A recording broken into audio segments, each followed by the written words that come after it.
That's been here at this point, including, you know, the people coming to learn, and we would have an amazing, amazing day. So I just want to say thanks to Earl for putting this together.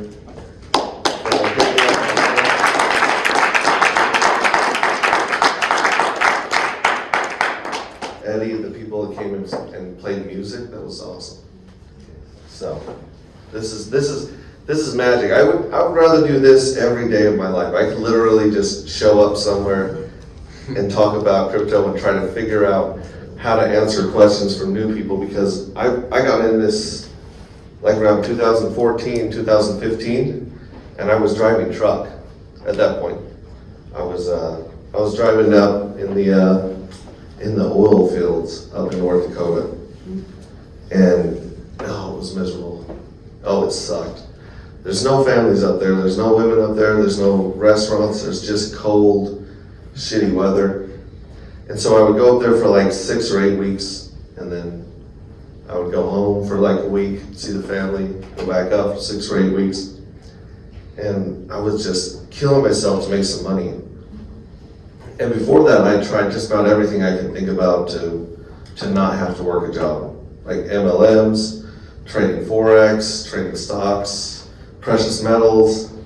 I tried a whole lot of stuff. And I sat through a whole lot of seminars where they told me that I could do anything and to believe in myself, and really good information, but none of them knew how to actually make money. Not really. I mean, they made money selling the tickets to the seminars, right? They didn't actually know how to make money. And so, yeah, ever since I was 16, I worked the first job that I hated was at Burger King. And I've never worked that hard and made that little bit of money in my life. It was pretty crappy. But I said when I was 16, I said, I'm gonna retire as soon as I can. The day I can retire, I'm gonna retire.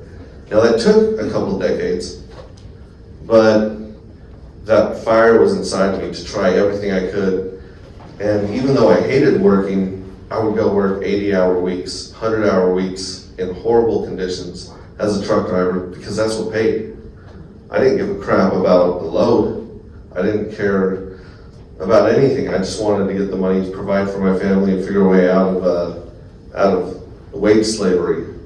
So when I was about right here, from this fall, when it went from $1,000 down to $150 right around here. And some guy that I was learning trading from said, check out Bitcoin, because he saw this pattern. And so I went into it, I started listening to podcasts, and I went down the rabbit hole. I turned the podcast to 2x, right? I'd speed it up, and then I'd be driving for 10 to 16 hours a day, just obsessing over this stuff, learning everything I could. And back then, Bitcoin was a big part of the Liberty community. Like they were like, Bitcoin's gonna save us from banks and governments, it's gonna help us have our own money. And so I was like really into that idea, but I started out gambling with it. I would go online and I would just find a website, because you could still gamble with it back then. I was bored, so I would just gamble with Bitcoin. I go up 10 Bitcoin, down. I was buying for like $300 a piece back then. And I knew that they'd be worth a lot someday. And my plan with Bitcoin was I was gonna save enough Bitcoin until I got like $1 million, and then I was gonna dump it into real estate and live on whatever that gave me. Like if that made me $300 a month, I was gonna live on $300. I didn't care. That was my whole plan. And so it was during this time that I found the same guy we keep referring to, Richard Hart. And I remember listening to him the first couple of times, because he was all about Bitcoin for a long time. He bought Bitcoin on this spike right here. He bought an insane amount of Bitcoin at $30 and watched it crash right back down to 3. But luckily he had money to blow. So he just let it ride, and then he started mining it, running the machines back in the day that would actually get you Bitcoin before it got too competitive to really do that as a regular person. So I started watching his videos, and right away, two things became apparent. Number one, he's kind of an asshole. He's very blunt. He's blunt. He's arrogant. He's got like a I don't care attitude, and you can have that when you're that rich. Like when he retired in his 20s, so he did whatever he wanted for quite a while. So the one thing I realized is this guy's kind of an arrogant, crazy dude, but I could tell within a few sentences he was a genius. Like I was like, this guy's a genius. Just by what he said. He said things that no one else was saying. He explained things that no one else could explain. And he became like my leader, my mentor. So I'm buying all this Bitcoin and stacking it up. And I chased some of those other coins that were around back then. Lost a lot of money trying to like chase the shiny object or whatever was gonna pump and make me a ton of money until I finally gave up on that. And I just started sticking to Bitcoin. And then he came out and he said, I'm gonna create a coin that pays you interest instead of the network interest. So right now, most coins pay the interest or they pay the inflation to the people that are running the network. And he said, I'm gonna pay the interest to the people that are holding the coin because that's what makes the price go up. And I was sold. And he said, we'll get this done in 6 months. And 2 years later, it was not done. We were sitting around. But it was interesting because even though he's a genius and he did found Hex, he didn't really create it all. He got a community of tens of thousands and then hundreds of thousands of people to each work on it. So he would go onto a chat and say, like, what should the interest be? What interest should we pay? And people would say, 5%, 10%. And they'd kind of mess around and then they'd nail that down. And then they would say, like, what should the penalty be if you don't serve your whole time? Like, how much money should you lose? And then they'd fight about that, argue about that. And actually, this magic sauce that David was talking about, the T-share, which if you don't know what a T-share is, it's a money printer. It prints you money. That's it. It's an electronic ATM. So the more T-shares you got, the more coins are going to get spit out into your locked up stakes, or what they call them, right? Your CDs, if you will. And that idea actually came from a community member. It didn't come from Richard. A really, really smart dude named Dev Kyle. He came up and he explained it. He goes, this is how we can make it mimic compound interest. Because before then, it was kind of like, we're trying to figure out how to make it so the longer you staked and the earlier you locked up your money, you'd always get rewarded more than the new guy that tried doing it shorter.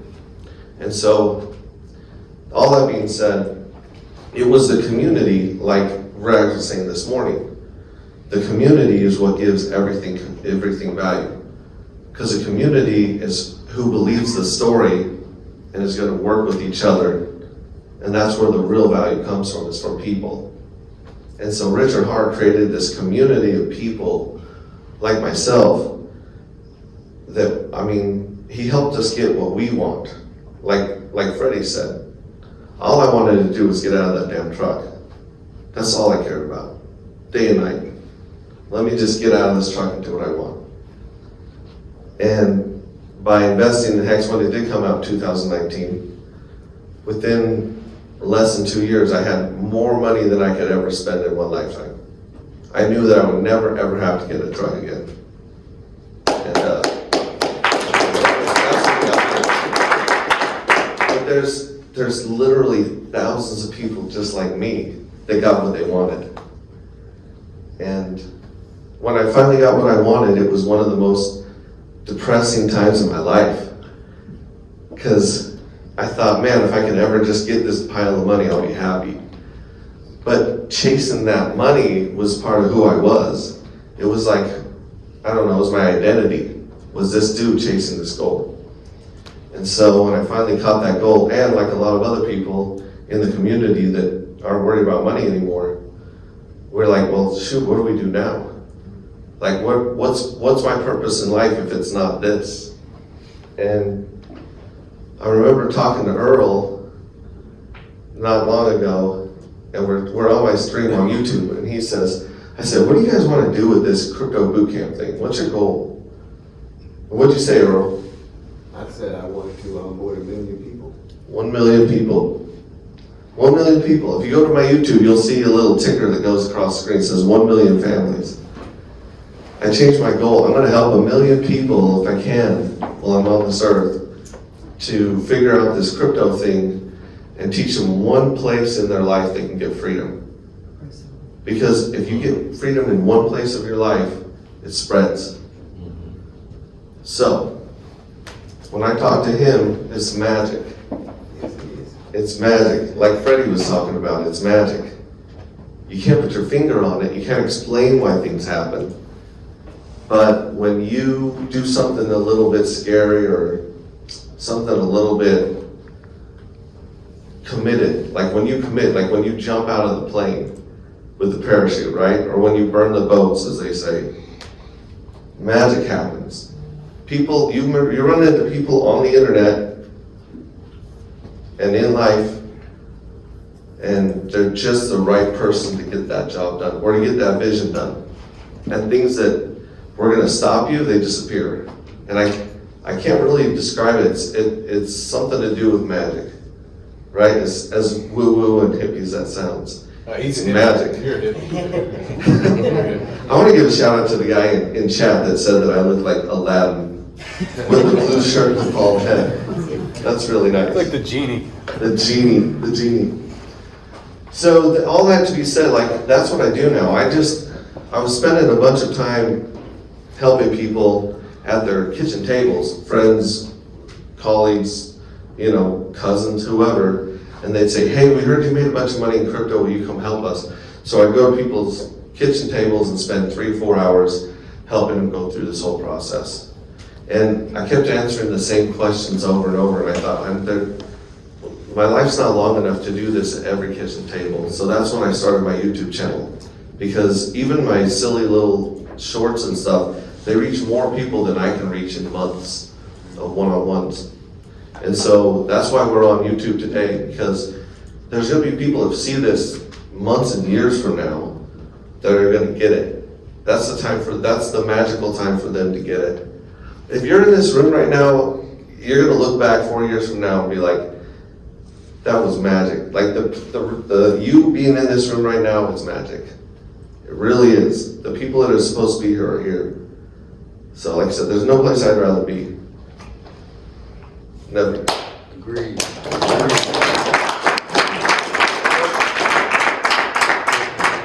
There's a couple things I wanted to go over. Brand did an insane job. He did a better job explaining stuff than I've ever heard. And I've been, like I said, I've been obsessed over this stuff for years. Since 2014, 15, I've been learning everything I can.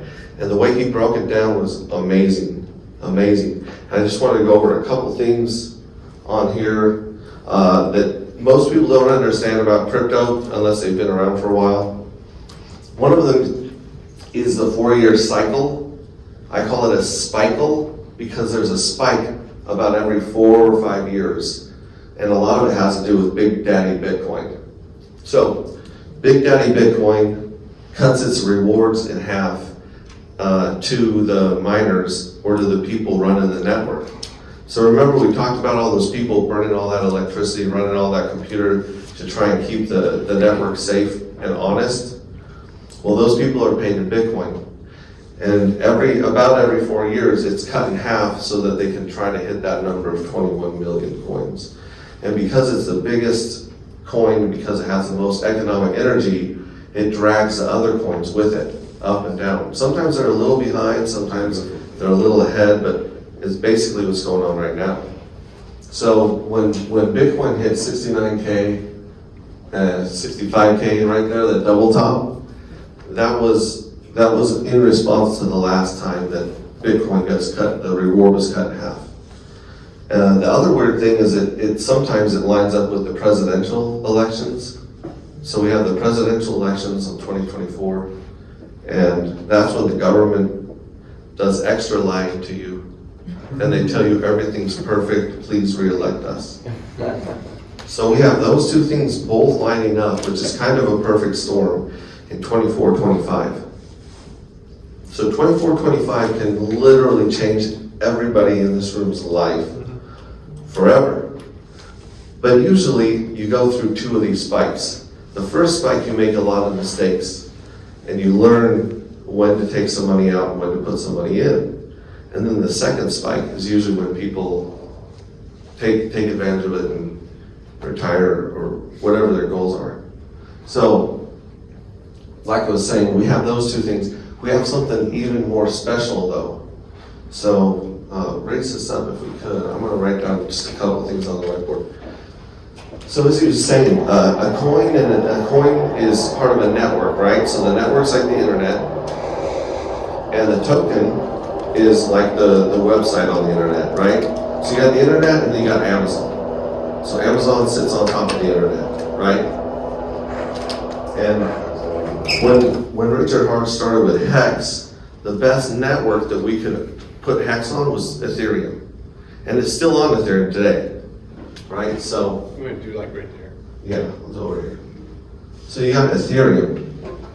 The problem with Ethereum is that sometimes the fees that we paid to lock and unlock our Hex or sell it and change it, they're like pennies.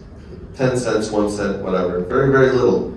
But then when the spike happens, it gets busy just like a road. And when it gets busy, the fees go to hundreds of dollars. So if your coins and your interest aren't worth hundreds of dollars, they're stuck on that network. It doesn't make sense to pay $300 to get $200 off, right? And so Ethereum, they're kind of stuck there. Like, I don't see any time in the near future where they're gonna fix that problem. They say they are, but they've been saying that for like 8 years. So Richard Hart, when he started on Ethereum, people said, well, what happens if it gets too busy? What happens if the fees are crazy? And he mentioned a long time ago, he said, if it gets to that point, then we'll make our own network so that we're not stuck paying those fees. We'll use our own network. And so, just like with Hex, where he said, hey, Hex is gonna take us 6 months, and it took 2 years. Well, about 2 years ago, he said, we're gonna make this network, and it's gonna be 60 days, or like, he's like, oh, we'll slap this thing together, we got our own network. And again, it's been 2 years. So it's for 2 years, they've been working on one called Pulse. So there's a PulseChain network that we're all waiting to come out. So when this new network comes out, he's gonna copy all of the tokens over here, including Hex, and including your CDs that are already locked up making interest. He's gonna take all those, and you're gonna get a copy over here on PulseChain, right? So you're basically it's like a stock split. You guys familiar with stock splits? Where like Apple or Coca-Cola are like, oh, people want our stock so bad, we're just gonna double how many there are. And you know, if you already own it, then you get some of that copy. That's what's gonna happen right here. The other insane thing that's gonna happen is when Ethereum came out, the people that got in on it, like in the beginning, like the VCs that dumped a bunch of money into their project, they were getting Ethereum for like 3 to 10 cents. That's how much they were paying. It launches at like $3 or something like that.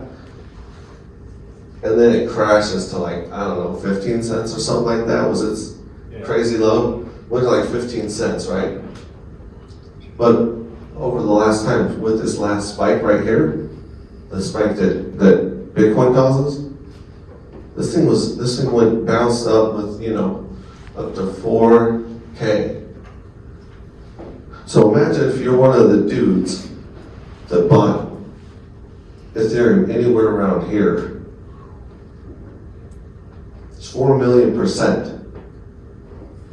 Bitcoin's 6.9 million% or 69 million%? 69 million. 69 million% gain. Good. What I understand about a stock split and a reverse split is that the value really doesn't change, just the number of stocks, just the number of shares you have to change. So if it splits and I had 10, now I have 20, but it was worth 10 and now it's worth 5. So it really doesn't, I mean, materially, money-wise, it Yes. doesn't make too much difference. Yes, and I think that's what's gonna happen here too. Well, So let's say that doesn't turn me on. I mean, that kind of bums me out. Well, we are here to turn you on, okay? Sarah, that's one thing we promised at the door. No, I appreciate that. What I'm saying is, I think the same thing's gonna happen here. So let's say that your coin is worth $1 over here and it splits.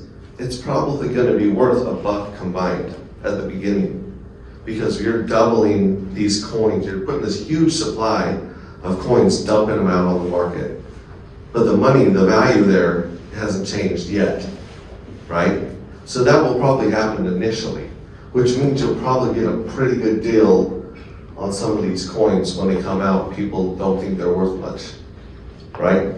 But that all comes back to community and value and what the token actually does, right? So I guess what I'm trying to say is PulseChain had a pre-sale. Well, it's not a pre-sale.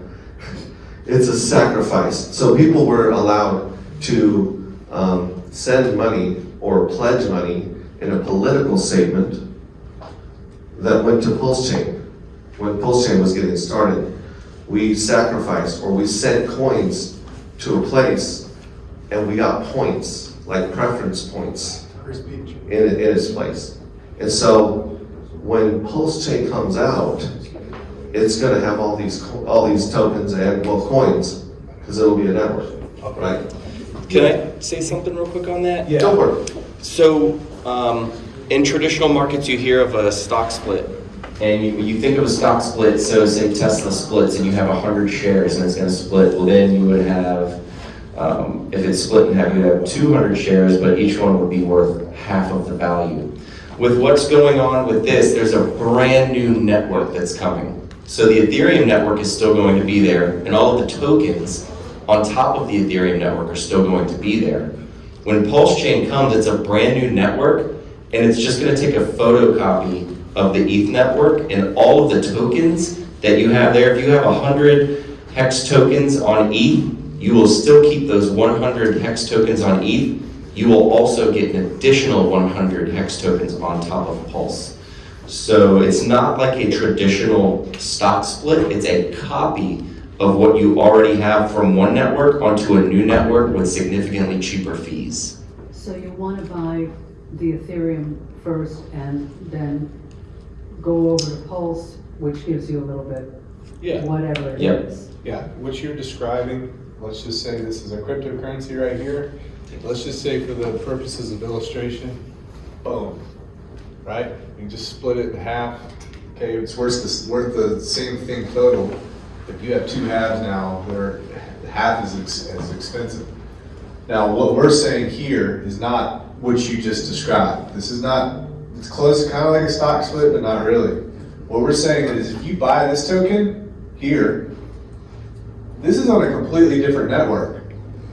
What we're doing with PulseChain is we are looking at the Ethereum network and we're looking at all of the tokens in somebody's wallet on the Ethereum network.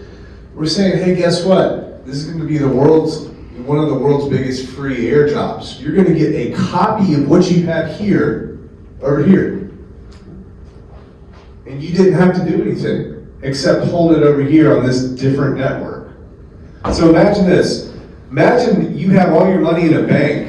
A new bank opens up across town and they say, your assets that you have in that other bank over there, we're just going to clone those. We're going to give you those for free at our new bank. And our bank's going to have cheaper fees and faster transactions. Yeah, the network's They going to be both better. won't perform at the same. One may perform better. Right. Yeah. It's a brand new network. This is going to have a brand new chart. All we're saying is if you hold it here, we're trying to get users over, we're gonna put it here for you. Okay, so my question would be, I mean, because that looks like client stealing.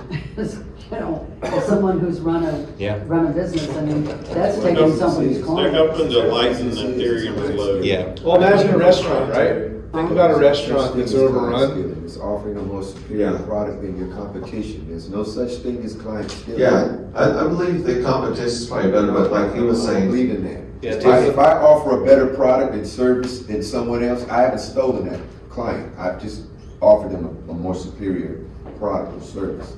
Well, if you're actually doing that, that's happened to my profession, which is massage therapy.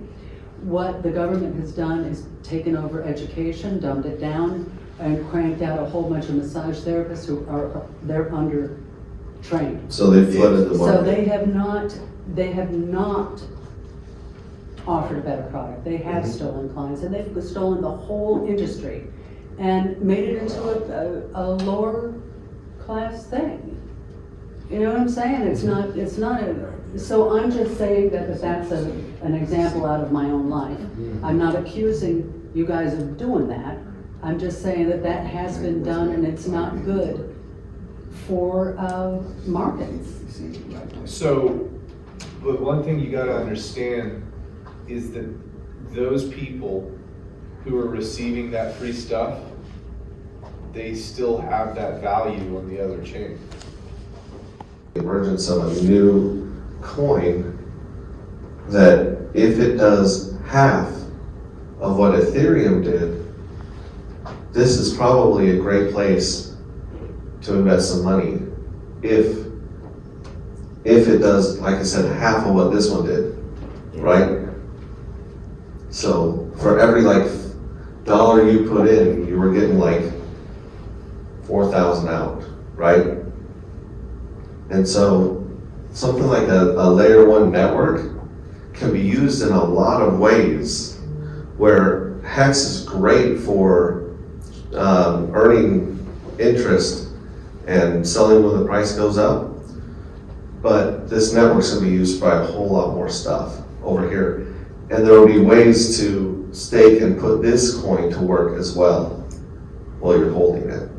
So this is something that we've been like just dying to get out was this new network.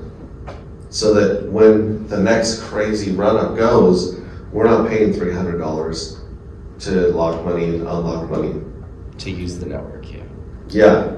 Yeah. So anyways, this is something I do want to bring up, and you'll hear this talked about a lot on YouTube streams like mine and everyone else's. We're all talking about PulseChain. So this is going to unlock let a lot of people with lower amounts of money into a market where when Ethereum was spiking last time. So here's an example. Here you go. 2019, after the 18 crash, so right here, and this little, actually, sorry, no, this one right here. So I took $50 around this area right here, and the great thing about Ethereum is that the fees are low when nobody's using it. So I took $50, I got a bunch of brothers and sisters. I sent all of them $50. We put $40 in a Hex and locked it up. We had $10 for fees. They had money left over because the fees were like 10 cents, 20 cents. When this spiked up here, that $40 that I had helped my brothers and sisters invest was anywhere between $20,000 and $80,000, depending on what timing they did and if they, listened to me or took longer to get stuff moved. That was $40, right? But the problem was, I had this great success story. I helped all my brothers and sisters make some money, right?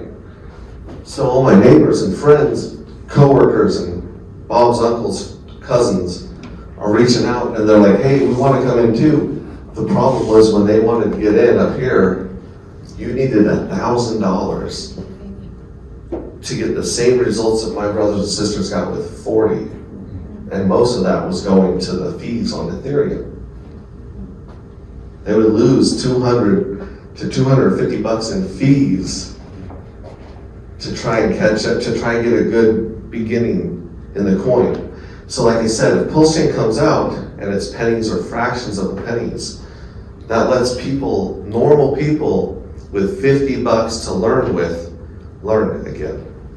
And that's a beautiful opportunity. And if you have money to invest in PulseChain and you've got a 5 to 7 year time frame, then you're probably gonna hit a couple more spikes. This whole journey took 3 spikes or 2 spikes. That was 2. Ethereum was coming out when I was learning about it right around here.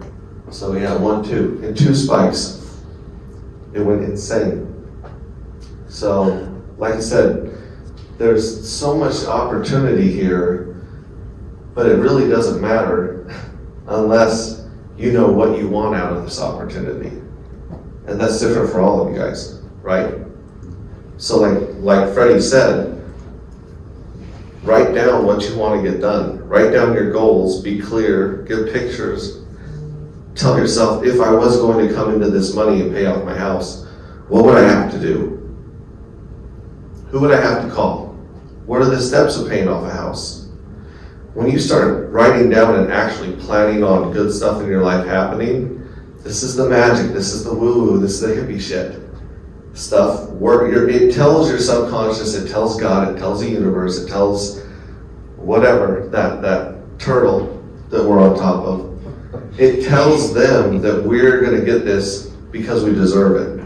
It's weird, but it works. And so as you take little baby steps towards your goals. Invest in your thoughts.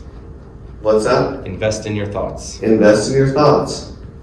You're gonna get a weird Twitter message from some dude named Crypto Bootcamp 1 on a day that you didn't have any guests. And you're gonna say, get on here and stream, let's talk about your bootcamp. And then he's gonna say, I don't wanna stream. I don't wanna be on camera. I'm like, get over here. Not He'll until show I up. shave. What's that? Not until I shave. Not until I shave. No, people will show up. Friends will show up. And if you would have told me 8 years ago when I started doing this Bitcoin thing that I would find something better than freedom, I wouldn't have believed you. But the community that I found is like family. They're better than anything I wanted. And I haven't found that anywhere else. So, Heaven's no good if you're there alone. that's right. Yeah. Yeah, it's no fun if you're all alone. So, that being said, let's do some drawings. Let's give away all this stuff on the table. We'll just draw whatever you want, come pick it out, take it, because I was trying to assign stuff, but then I'm like, you sure it's don't even fit these people. Yeah. So come up and grab something, and we'll take a break, and then you want to do a panel after that, you guys ask anything. Yes, sir. I just have one question I wanted Yes, to Eddie. ask you next real quick. And that is, can you kind of walk through the process? Like you said, you had your brothers and sisters, you gave them the $40.